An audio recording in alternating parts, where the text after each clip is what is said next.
1924'te İngiltere'de Morris Garaj, İngiliz üretici Morris Motors'un satış ve servis bayisi olarak hizmet vermeye başlar. Daha önce küçük İngiliz otomobil üreticilerine çalışmış olan Cecil Kimber, Morris Garaj'ın başına getirilir. Geniş bir vizyonu olan Kimber, Morris otomobillerinin gövdelerini özel tasarım gövdelerle değiştirerek zengin müşterilere çok yüksek fiyatlara satmaya başlar. Sattığı özel tasarım arabalarda Morris logosu yerine Morris Garaj'ın baş harflerinden oluşan MG logosunu kullanmaya başlar. Yaptığı işi büyütmek isteyen Kimber, 1924'te Morris Motors'un şase ve motorunu kullanarak geliştirdiği bir spor otomobil satışa çıkarır. MG1428.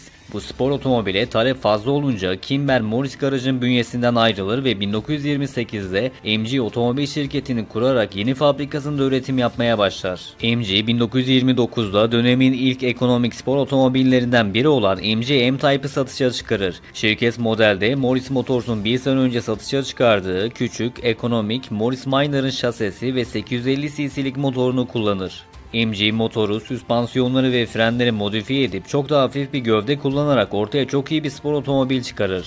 Üstelik model oldukça ekonomik fiyatta satışa çıkınca MG 3 yılda 3500 adet M-Type satmaya başlar. Bu sayı az gibi görünse de o yıllarda bir spor otomobil için oldukça yüksekti. Ayrıca MG M-Type ile İngiltere'de pek çok yarışı kazanarak popülerliğini artırır. Başarılı bir spor otomobil markasına dönüşünce en büyük İngiliz üretici olan Morris Motors 1935'te MG'yi bünyesine katar. İkinci Dünya Savaşı'ndan sonra yaşanan ekonomik buhran nedeniyle İngiliz üreticiler finansal sorunlar yaşayınca ayakta kalmak için birleşmeye karar verir. Morris Motors, Austin ve diğer büyük İngiliz üreticiler 1952'de British Motor Corporation yani BMC adı altında birleşir. Savaştan sonra belli bir süre savaş öncesi modası geçmiş modellerini satmaya devam eden MG, batmanın işine gelince 1953 yılında ilk modern otomobili MG Magnette'yi satışa çıkarır. Magnette spor otomobil değil aile arabasıydı. Çünkü yeni BMC, MG'nin sadece bir spor otomobil markası olarak kalmasını istemiyordu. Şirket 1955 yılında ise ilk modern spor otomobili MG'yi satışa çıkarır. Aracın tasarımı oldukça etkileyiciydi. Magnette'den alınan 1,5 litrelik motor araca 72 beygir güç verirken aracın maksimum hızı 157 km/saat olur ki bu hız dönemi için oldukça iyiydi. MG'ye sunduğu yüksek performans ve sürüş zevkiyle oldukça başarılı bir spor otomobil olur. Model günümüzün karşılığıyla 35.000 dolara satılınca 7 yılda 100.000'den fazla satış yaparak bir spor otomobili için beklenmedik bir başarı gösterir. Üstelik satışların %95'i yurt dışına yapılır. En çok MG Amerika'da satılır. Öyle ki model dönemin popüler spor otomobili Porsche 306'nın 2 katı satış yapar. Ayrıca model bölgesel ve uluslararası pek çok yarışı kazanarak efsaneleşir. MG 1957 yılında özel olarak tasarladığı araçla 395 km/saat hıza ulaşıp kara hız rekorunu kırarak bu alanda ne kadar iyi olduklarını dünyaya kanıtlar. Şirket 1963 yılında küçük aile arabası MG 1100'ü de satışa çıkarır. Aslında bu model BMC'nin bünyesindeki markalar tarafından ortak geliştirilir. Araç Austin ve Morris tarafından da üretilip kendi markalarıyla satılır. Şirket 1962 yılında MG'yi MGB ile değiştirir. Ekonomik fiyatlı MGB 10 yılda 250.000 adet satış yaparak büyük bir başarı gösterir. Özellikle Amerika'da gençlerden çok talep gören model, Amerika'nın en çok satan ithal spor otomobili olur. MG yüksek üretim kapasitesiyle ekonomik, ulaşılabilir spor otomobil markası olmaya devam eder. 1980'de ise 500.000. MGB üretim bandından çıkar. Yeni spor otomobili de birçok uluslararası yarışı kazanırken MG yarışları domine etmeye devam eder. Ancak 1960'lara geldiğimizde Avrupalı üreticilerle yeterince rekabet edemeyen İngiliz üreticiler için bir kez daha işler yolunda gitmiyordu. Bu nedenle BMC ile diğer büyük İngiliz üretici Leyland Motors 1968'de birleşmek zorunda kalır. Bu birleşmeden sonra şu ana kadar başarılı olan MG için işler ters gitmeye başlar. Çünkü MG'nin yerli rakibi spor otomobil üreticisi Triumph da British Leyland'ın bünyesine girmişti. Triumph'un da spor otomobil satışları başarılıydı. Yeni şirket MG'yi ikinci plana atıp Triumph'a daha fazla destek vermeyi tercih eder. Çünkü şirketin yönetiminde BMC'ye göre Leyland daha baskındı ve Triumph da Leyland'ın bünyesindeydi. Hatta oldukça kar eden MG'nin karları zarar eden Morris ve Austin'e aktarılmaya başlanır. Bu nedenle finansal kaynakları elinden alınan MG yeni spor otomobiller geliştiremez hale gelir. Üst yönetim tarafından desteklenen Triumph, TR7 gibi modern spor otomobiller satışa çıkarırken MG modası geçmiş mevcut modellerini uzun yıllar satışta tutmak zorunda kalır.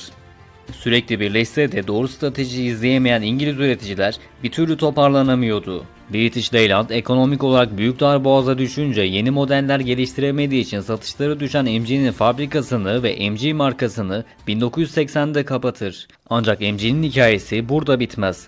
1986'da British Leyland bu defa Rover Group adı altında yeniden şekillenir.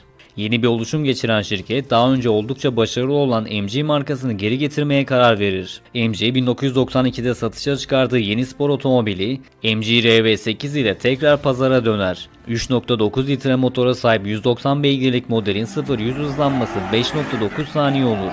Şirket 3 yıl sonra MG RV8'i yeni ortadan motorlu spor otomobili MG-F ile değiştirir. Ancak İngiliz üreticiler batmadan duramıyordu. Rover Group da batmanın işine gelince 1994'te BMW tarafından satın alınır.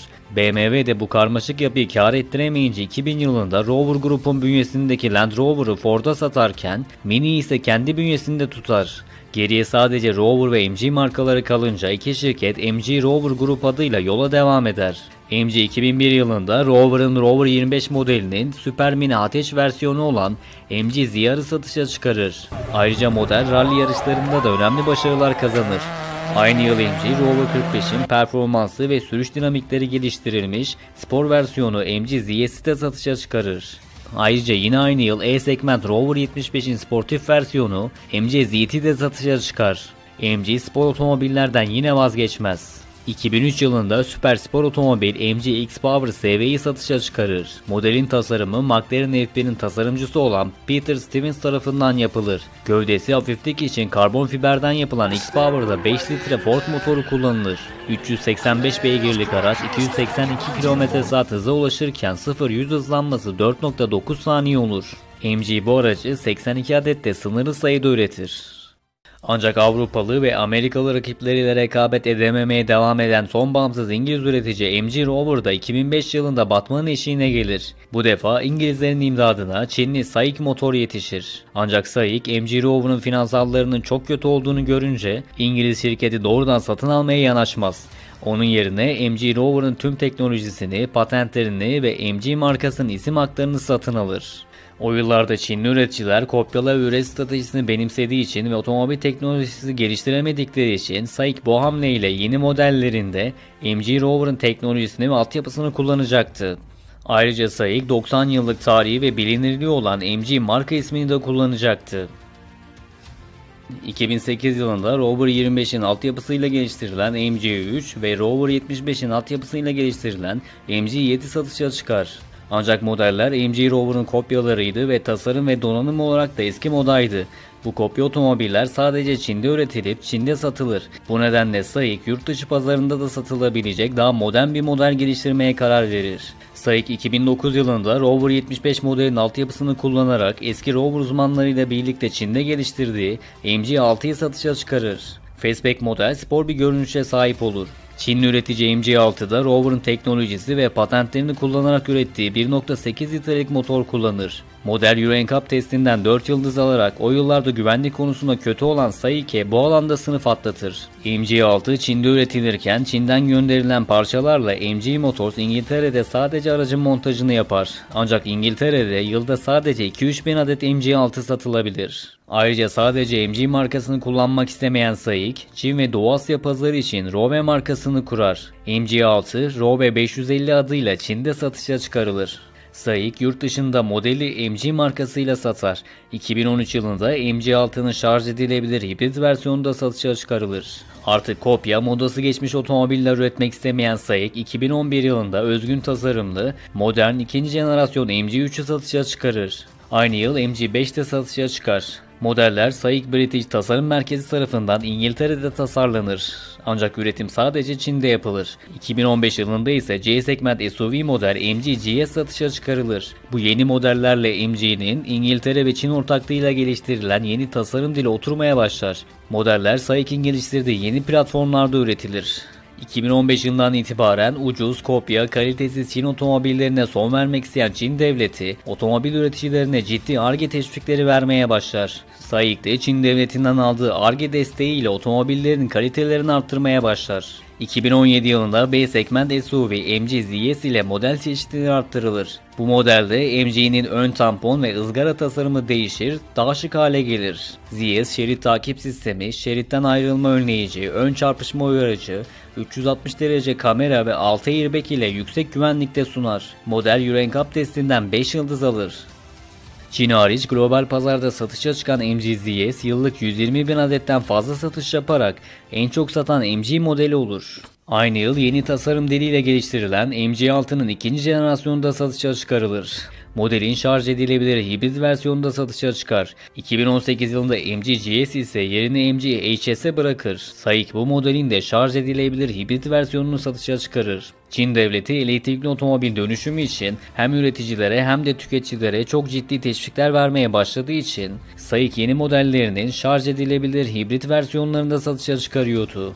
Ayrıca artık MG modelleri sunduğu birçok aktif güvenlik sistemleri, sürüş asistanları, pasif güvenlik sistemleri ve teknolojik donanımlarıyla gırtlak dolusu diye tabir edilen otomobiller olur. Yani SAIC'in Çin devletinden aldığı destekle Ar-Ge'ye büyük yatırımlar yapması meyvelerini verir. Bu arada artık MG'nin MG Rover ile olan bağlantısı tamamen kopmuş ve yeni modeller Çin'de geliştirilmeye başlanmıştı. Artık 90 yıllık tarihi olan İngiliz MG'nin sadece marka adı yaşıyordu. Çin devletinin verdiği büyük teşvikler sayesinde 2020'den sonra Çin'de BYD'nin öncülüğünde elektrikli otomobil fırtınası esmeye başlar. SAIC de bu kervana katılır. 2022 yılında ilk doğuştan elektrikli MG, MG4 EV satışa çıkarılır. C segment hatchback aracın tasarımını SAIC'in Design Stüdyosu ile İngiltere'deki Royal College of Art birlikte geliştirir. Dolayısıyla tasarımda İngiliz etkisi sürmeye devam eder. Çünkü SAIC MG4'ün Avrupa pazarına uygun global bir model olmasını istiyordu. Model SAIC'in geliştirdiği elektrikli otomobil platformunda üretilir. MG4'ün kısa menzili 415 km menzil sunarken uzun menzili 520 km menzil sunar. Araç sadece 11 santim kalınlığındaki batarya paketiyle dikkat çeker. Model %10'dan %85'e 35 dakikada şarj olur. SAIC aracın içinde sade, şık bir tasarım kullanmayı tercih eder. Arkadan itişli olan MG4 sportif bir sürüş dinamiğine sahip olur. MG4 Çin'de $19.000 gibi ekonomik bir fiyatla satışa çıkar. Model Avrupa'da ise 29.000 Euro'dan başlayan fiyatta satışa çıkar. MG4 bu fiyatla Avrupa'da satılan en ucuz elektrikli otomobillerden biri olur. Bu ekonomik fiyatı ve Avrupa pazarında pek alternatif olmaması sebebiyle MG4 EV ilk yılında Avrupa'da 70.000 adet satış yaparak Avrupa pazarına hızlı bir giriş yapar. Öyle ki MG henüz ilk yılında Avrupa'da Tesla'dan sonra en çok elektrikli otomobil satan marka olur. Ayrıca geçen yıl toplam 150.000 adet satışla büyük bir başarı gösterir. Ülkemizde 1.350.000 TL'ye satılan MG4 Türkiye pazarındaki en ucuz elektrikli otomobillerden biri olur. Aynı zamanda MG4'ün çok yüksek performanslı versiyonu MG4 X-Power'da satışa çıkar. 430 beygirlik aracın 0-100 hızlanması sadece 3.8 saniye olur. Ayrıca şirket çok satan SUV'si MG ZS'in de elektrikli versiyonunu satışa çıkarır. Model 590 kilometrelik menziliyle dikkat çeker. Ayrıca SAIC'in bünyesindeki Roven'in SUV'si Marvel'ların elektrikli versiyonu Çin dışında MG Marvel R olarak satışa çıkarılır. Şirket geçtiğimiz yıl elektrikli spor otomobil MG Cyberstar'ı da satışa çıkarır. 536 beygir aracın 0-100 hızlanması 3.2 saniye olurken 580 kilometre menzile sahip olur. 2020'den sonra tüm MG modellerinin tasarımları yeni tasarım diliyle yenilenir. Şu anda MG3, MG5, MG6, MG7, MG Hector, MG HS, MG ZS, MG1, MG RX9 ve MG4 EV satışta. MG şu anda hem içten yanmalı motorlu, hem şarj edilebilir hibrit, hem de elektrikli otomobil gamına sahip. Geçtiğimiz yıl MG 850.000 adet satış yaparak önemli bir başarı gösterdi. Bu satışların %85'ini Çin dışında yaptı. MG Motors 90 yıllık geçmişe sahip olan bir İngiliz üretici olsa da artık MG modelleri SAIC tarafından Çin'de geliştiriliyor. Land Rover ve Jaguar Hintli Tata bünyesinde olsa da merkezleri İngiltere ve otomobiller İngiltere'de geliştirilip üretiliyor. Aynı şekilde Volvo Geely bünyesinde olsa da Volvo'lar İsveç'te geliştirilip üretiliyor. Bu nedenle Volvo'ya Çinli değil İsveçli diyoruz. Ancak MG için durum böyle değil. MG artık Çinli ve sadece marka adı yaşıyor. Videoyu beğendiyseniz beğen tuşuna basmayı, gelecek videolardan haberdar olmak için kanala abone olup bildirimleri açmayı unutmayın lütfen. Peki siz MG hakkında ne düşünüyorsunuz? Tercihiniz olur muydu? Yorumlarda buluşalım.